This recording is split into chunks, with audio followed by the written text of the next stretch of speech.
I saved up for 2 years to buy that car. It wasn't much.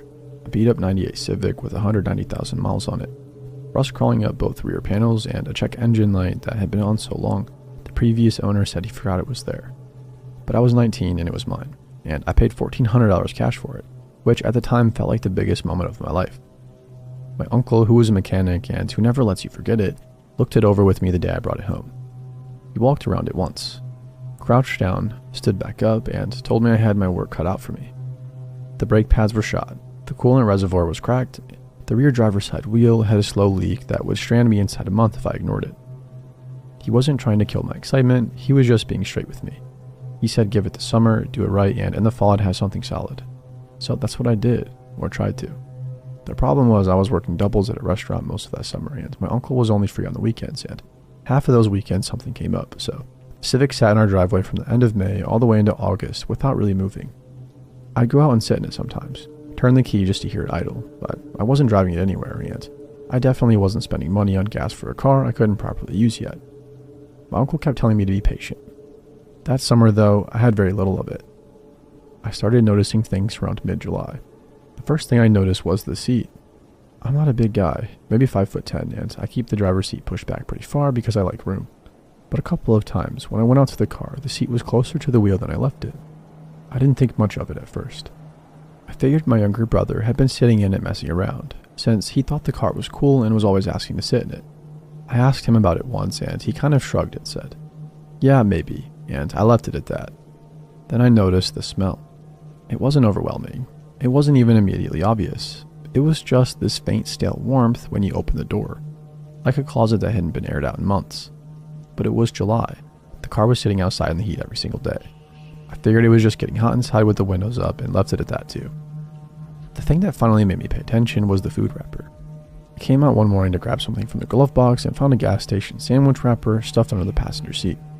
The kind with the little paper sleeve that has the price sticker still on it. I knew immediately that it wasn't mine. I hadn't driven the car, and I hadn't bought anything. I stood there holding it in the driveway trying to think of any reasonable explanation. My brother denied it. My mom hadn't been in the car. I asked my dad, and he didn't even know where I kept the spare key. I should have told someone right then. I know that now, but I was 19, and I convinced myself there was a normal answer I just hadn't figured out yet. The wrapper bothered me for about a day, and then I tucked it away in the back of my head and got back to work. August came, and my uncle and I finally got a full weekend to work on the car together. On Saturday, we replaced the brake pads and patched the coolant reservoir. On Sunday, we were going to do the tire. We finished up around 9 on Saturday night, pretty satisfied. My uncle went home and I went to bed. I woke up around 2 in the morning needing water. I went to the kitchen, filled a glass, and stood there at the sink for a minute just half asleep and zoning out at a window above it that looks out toward the front of the house. The driveway light was on. We have one of those motion sensor lights above the garage that flicks on when something moves in the driveway. I stood there and watched it. Nothing was moving. The car was just sitting there. I figured a cat had set it off and went back to bed. I didn't fall back asleep though. I laid there for about 20 minutes and then just got up. I pulled on shoes and a shirt and went outside. The air was warm and still. I walked down the driveway to the car and looked in through the driver window. There was a blanket on the back seat. I did not own that blanket. It was dark gray and thin, bunched up against the back of the rear bench seat like it had been pushed there in a hurry. I stepped back from the car and looked around the driveway and street. Nothing. I stood there in the dark for a long moment, not fully processing what I was looking at. I opened the driver door slowly, reached in, and flipped on the interior light. The back seat was lived in. There was a wadded up hoodie stuffed into the footwell, 2 more food wrappers, a small plastic bag, and what looked like toiletries in it, a travel-sized deodorant stick, a folded toothbrush, and a little bar of soap still in the wrapper.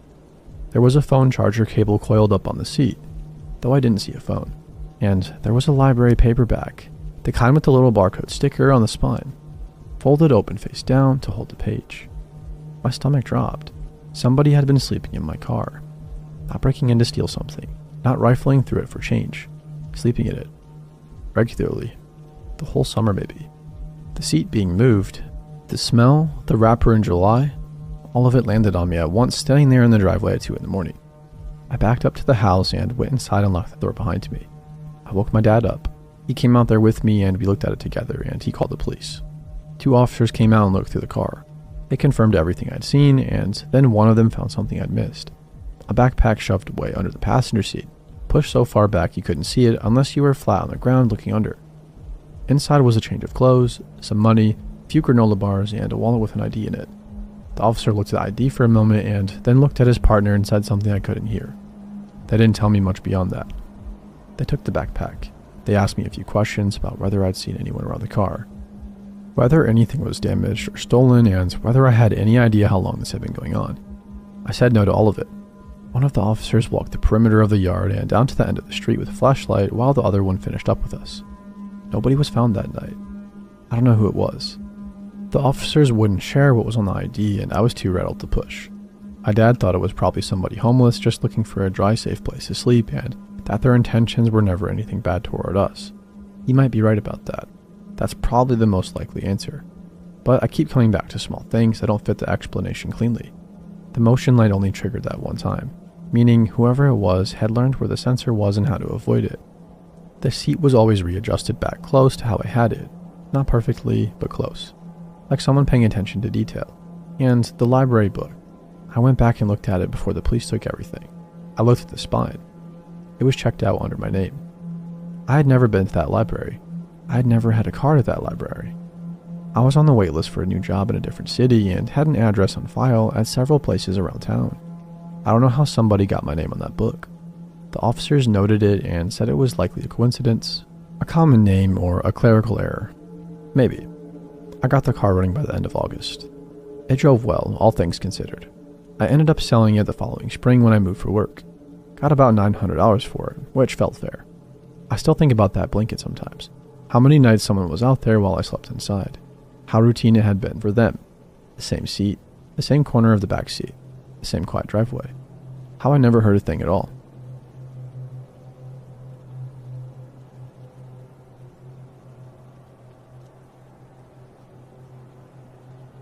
So I moved from New Zealand to Germany 3 years ago now. I was working at a hotel in Munich as a bar manager while I have been learning the language. It's ridiculously complicated in my opinion, especially if English is your first language. Anyways, I'm a 27-year-old blonde, thin and punky looking. You get the picture. Girl. It was a 2-minute walk from my hotel to the train station, and I had to catch the train to my hometown after I finished work most nights. It was common for me to get harassed at the train station or on the way to the station, even though it was only a 2-minute walk. It was extra horrible because I couldn't speak German very well. I once had a guy ask me to marry him for money. Another one asked me why I don't speak his language because he wanted me to come home with him. And another one called me a slut because I ignored him. The list goes on. But the scariest time was actually in my hometown. I live 35 kilometers away from the city. I head home on the train as usual. I got off the train and began walking around the corner to my apartment. This is around midnight on a Monday. I get to my apartment and unlock my door. But as I am unlocking my door, somebody taps on my shoulder. I turn around and see a man behind me, quite short, Middle Eastern, a friendly enough looking guy. I was obviously shocked a bit, so my immediate response assumed he lived in the building, so I asked if I could help him with something. It was just so weird, so that was the first thing I said. He said in German, "I need your number." Again, I was shocked because I assumed he lived in the building and was locked out of his house or something. I was so naive. He began to tell me that he had followed me home from Munich and needed my number. I said no and that I was married. My husband was literally inside the apartment. He followed with, "That doesn't matter," and asked if he could come in. I began to freak out and stated that I was going inside, and I bid him farewell. As I entered my apartment, he pushed me forward and tried to get inside my apartment. I turned around and slammed the door so hard in his face, it brought tears to my eyes. Not the slamming, but you know what I mean. The creep continued to stand outside for a few minutes. I could see him through the peephole. By the time I told my husband, he was gone. I didn't even think of calling the police. I was too bewildered. The thing that scares me is that this situation could have been so much worse. I'm quite fit and strong, but if someone were smaller and stuff, it could have been really bad. If my husband weren't there, his daughter lives here. I keep thinking of all these things that could have happened, and it still gives me nightmares. If I didn't shut the door in time, or if I lived alone. All of these things. Now, I carry pepper spray and a whistle everywhere I go.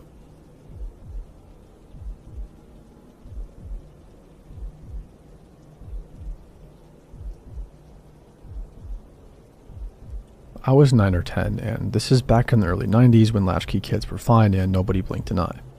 I was home alone and decided to walk to my local Blockbuster, maybe a 30-minute there and back. I had done it before on my bike and wasn't worried or scared. I took off and got halfway down my block when all the craziness started. Side note, unbeknownst to me, my neighbor's son was a drunk, or drug addict at least, or just something was wrong with him. My parents evidently knew but didn't tell me because he moved out a while back, I guess. All of a sudden, here comes a cherry picker roaring down the street, going super fast.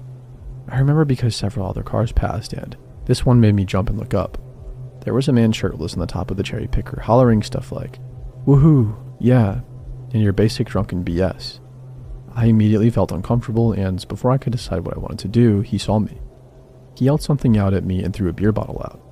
That freaked me out and I immediately decided this trip was over and I was going home. I turned around and started back towards my house but nervously decided to start heading into people's yards to make it look like I was going into a house. But that didn't help at all. He was already heading towards me. The driver was now slapping his hand on the truck door, obviously drunk as well. They were yelling out to me with garbage like, "Hey little girl, where are you going?" I ducked behind a house and saw a large pine tree between the 2 yards, so I jolted out and ducked behind it to see if they were still following. To my absolute terror, the guy in the bucket goes, "I see you hiding behind that tree, little girl." At that point, I lost it. I ran as fast as I could in a sheer panic to my house's backyard and ran in, locking it behind me. I ran and checked the other locks and went into my parents' master bathroom and crawled into their shower and put a towel over me. I was crying. I called my mom and dad, who told me to hang up and call 911. I did, and they asked me if I was hidden, which was so terrifying. Nothing happened after that. The cops arrived right after my parents pulled in and acted like they had been home. I rolled, but they're good people. The cops actually found the men, and they were arrested and charged with my stuff and several other things they had evidently been up to that day. I wasn't the only one they had harassed in our neighborhood, but I was the only child. And of course, it was our neighbor's drunk and disorderly son.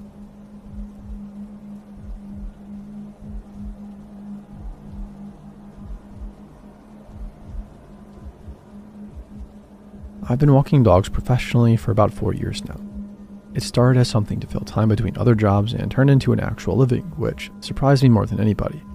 I have 16 regular clients now, most of them in the same 2-mile radius of a neighborhood called Harwick Hills, which is the kind of place where the houses have names and the driveways are longer than most people's streets. Old money mostly. The kind of clients who tip well at Christmas and treat you like staff the rest of the year. I don't mind. The dogs are always nicer than the owners. I work alone, which I've always preferred. I have a route, I have a schedule, and I know those streets better than I know my own neighborhood. Every cracked curb, every yappy terror behind the fence, every sprinkler system that kicks on at 7:15 on Tuesdays. I know it all. That's why I noticed the car. It was a beige sedan, an older model, nothing distinctive about it, except that it had no business beyond Callaway Court. Callaway is a short residential loop, maybe 12 houses, all of them enormous.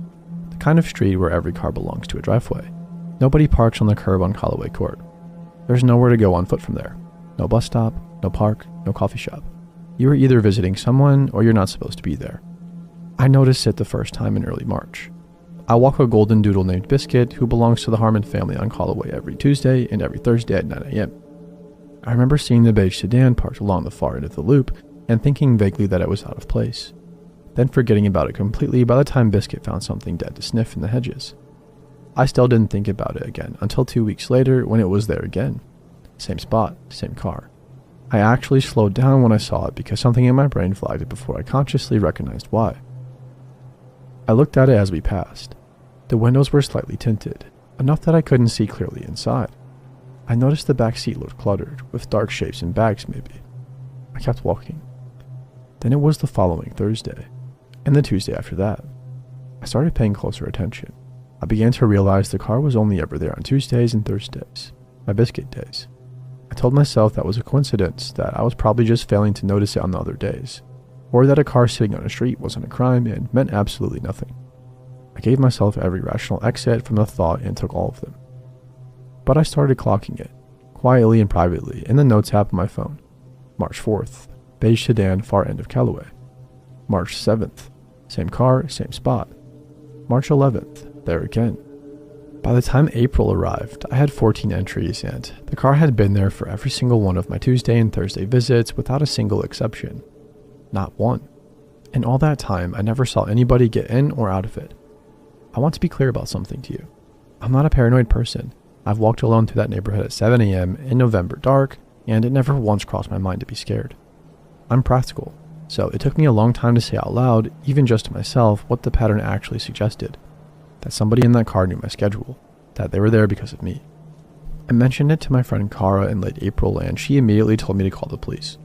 I told her what I always tell myself, that a parked car is nothing, that I had no plate run, no description of a person, and nothing that happened. She looked at me the way people look at the girl in the horror movie and said that's exactly how it starts. I started changing small things. I parked in different spots. I varied which side of the loop I entered from. I wore my hair differently. None of it mattered. The car was always there. Then one Thursday in early May, I decided I was going to look directly into it as I walked past. I kept Biscuit on a short lead and walked along the curved side of the street so I'd pass within a few feet of the driver's window. As I got close, I kept my eyes forward and then turned my head casually as if I'd just glanced over. There was a man in the driver's seat. I only saw him for 2 seconds at most, maybe late 30s or so, watching me. Not on his phone, not looking away. Watching me with both hands resting in his lap like he'd been sitting there perfectly still for a long time. Our eyes met and his expression didn't change at all, which was the part that hollowed me out. No embarrassment at being caught staring. No nod. Literally nothing. He just looked at me the way you look at something you've been watching for a while and are very used to seeing. I kept walking at exactly the same pace. I did the whole loop with Biscuit and dropped him back at the Harmon house and got into my car and sat there with my hand shaking for 5 minutes before I could drive. I called the police from my car and I explained the pattern, the dates, and what I'd seen. The officer on the phone was polite and patient and explained carefully that a man sitting in a parked car was not something they could act on. He took my information down though and said if I felt I was in immediate danger, I should call 911 and that I could file a written report if I wanted a record of it. I said okay and hung up and cried for a little while, which I'm not embarrassed about. What I did next, I've thought about a lot since, and I go back and forth on whether it was brave or stupid. The following Tuesday, I drove to Callaway Court 20 minutes early. I parked 2 streets over and walked in on foot. The beige sedan was already there. Same spot, engine off. I took a photo of the license plate from a distance and texted it to Kara with a message. If you don't hear from me in an hour, call the police and show them this. Then I walked up to the driver's side window and knocked on it. The man looked up at me. Up close, he was older than I thought. Maybe closer to 50. Heavy around the face. Short gray-brown hair. He had a large coffee thermos in one hand and his phone in the other. He looked startled. Genuinely startled. Which was the first human reaction I'd ever gotten from him. He rolled the window down. Before he could speak, I asked him directly why he was parked on the street every Tuesday and Thursday morning for the past 2 months. He stared at me for a moment. Then he said that he didn't know what I was talking about. I showed him my phone. I read him 6 dates out loud at least. His expression shifted into something I couldn't immediately read. Then he said he was waiting for somebody. I asked who. He said, a friend. I asked which house. He looked down the street and pointed vaguely and mentioned a friend who lived down there.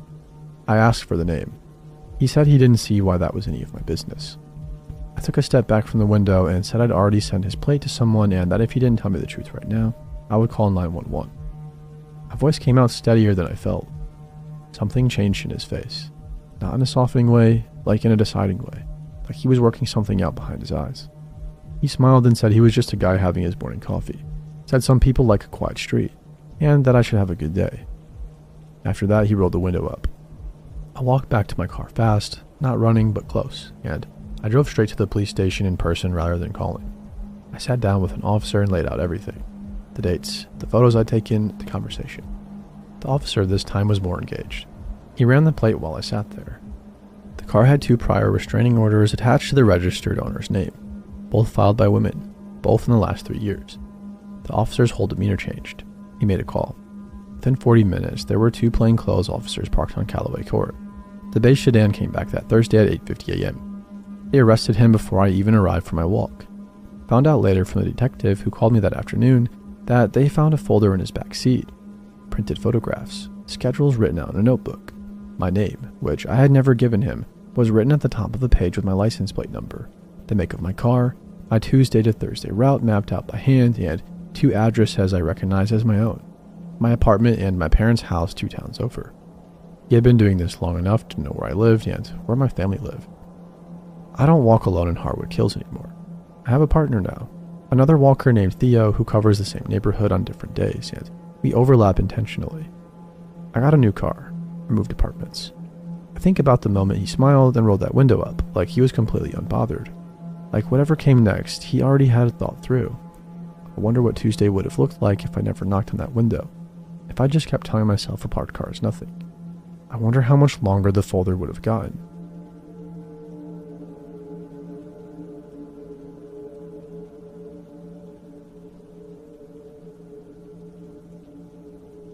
I'm currently a university student, and on Tuesday nights I come home pretty late. Not late enough that my parents would call the police, but just missing the regular bus times. Anyways, as luck would have it, I managed to catch the very last bus. One Tuesday night after getting to the station, and typically it's nothing to be worried about. If you keep to yourself and stick to safe-looking people, like other uni students, mothers, bus drivers, you'll be alright. Growing up in a dangerous country and migrating to a much safer one hasn't rid me of those instincts. And that night I got all bad vibes and felt buzzy. Something was off about that evening and I didn't know what.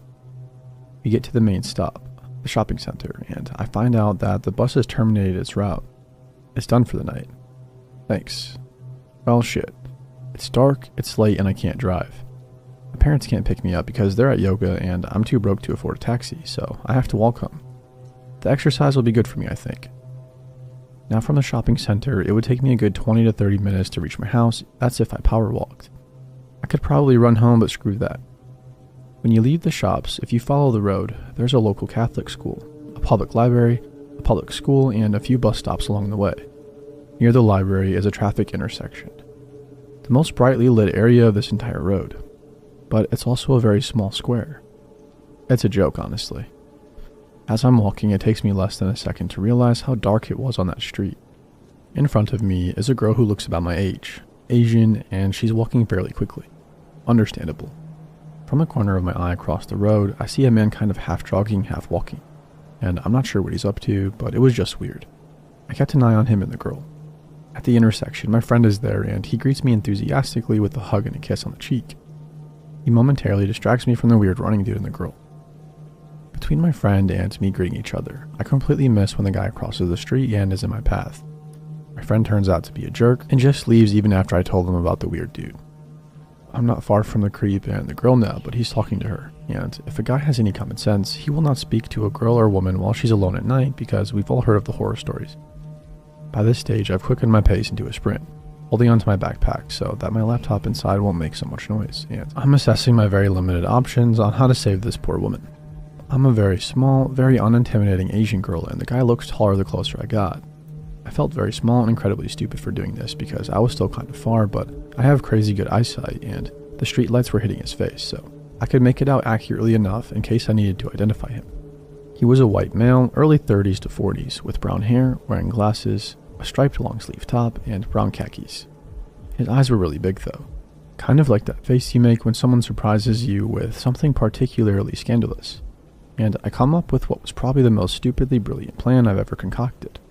I kind of stand there, hoodie on, feet apart, hands on my hips, and my best, loudest impersonation of an older Filipino woman getting mad at her child with the strongest accent I could.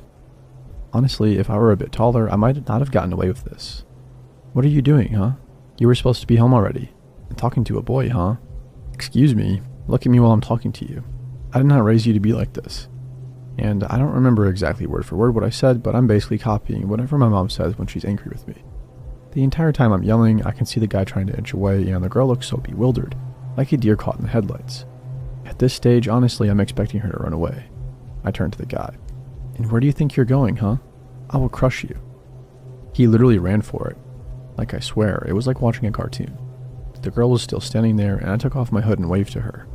I was still far away and asked if she was alright in my regular, not very Filipino accent.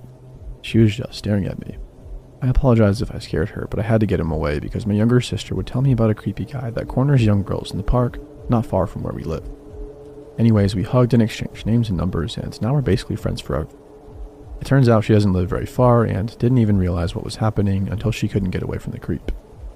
I ended up walking her home, and from there, her older brother dropped me off. We called the police while we walked to her place. When we retold the story to our families, at this stage I'd very correctly assumed they were Filipino as well, so communication was easy. They banned us completely from taking the bus past 7 o'clock. I was reluctant to tell my friends this because I knew they'd laugh, but it was such a serious thing. What if I weren't there? As comical as that sounded, she was really shook up, but very relieved and grateful. She kept hugging me and stuff, which is weird. I don't usually hug strangers. Police later stopped a nondescript station wagon about 20 minutes down the main road. In it was a man matching my description. They searched his car and found a few photos of girls in the glove compartment and even more on his phone. They were all Asian, specifically Filipino. Months later, after I found out about this, Mom told me that they actually found photos of my sister and me. It made me shudder. If that creep ever came near my little sister, I would screw him up. It's also very important to note that the only reason why we got such detailed and updated information was, being the daughter of a surgeon and a lawyer, my parents have connections, and they used them accordingly. If it were different, we would have gotten soothingly vague at best,